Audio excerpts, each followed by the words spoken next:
Agartala 4 AMC ward number 3-এর উদ্যোগে রবিবার বর্ণাঢ্যভাবে পালন করা হলো বিজয় উৎসব।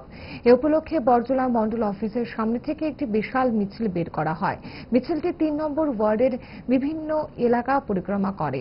এদিন দলীয় কর্মী সমর্থকদের ব্যাপক উপস্থিতিতে গোটা এলাকা উৎসব মুখর হয়ে ওঠে। হাতে দলীয় পতাকা এবং বিভিন্ন স্লোগানে মুখরিত ছিল এদিনের মিছিল। অনুষ্ঠানে উপস্থিত ছিলেন মেয়র দীপক মজুমদার, প্রাক্তন বিধায়ক ডক্টর দিলীপ কুমার দাস, জগদীশ দাস সহ অন্যান্য নেতৃত্ব। এদিন বিজয় উৎসবকে কেন্দ্র করে কর্মী সমর্থকদের মধ্যে ব্যাপক উৎসাহ উদ্দীপনা লক্ষ্য করা যায়।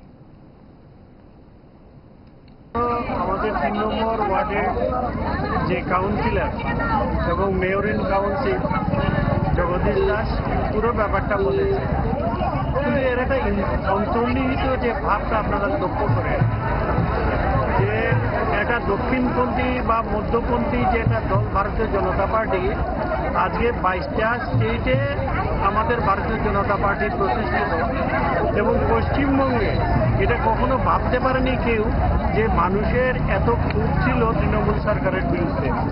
তো এটাও আমরা লক্ষ্য করছি, যেমন তামিলনাড়ুতে আমরা দেখলাম বিধানসভায় উদয়নিধি স্ট্যালিন ডাইরেক্টলি বলছে সনাতনকে শেষ করে দিতে হবে, নির্মূল করে দিতে হবে। কেরালাতেও আমরা দেখছি হিন্দুদের উপর আক্রমণ হচ্ছে, পশ্চিমবঙ্গে তো হয়েছেই। তো এখন একটা সময় হয়েছে যা সনাতনী যারা আছে, হিন্দু যারা আছে, তাদেরকেও সেই হিন্দুত্ব বা সনাতনী ভাবটা জাগ্রত করতে হবে।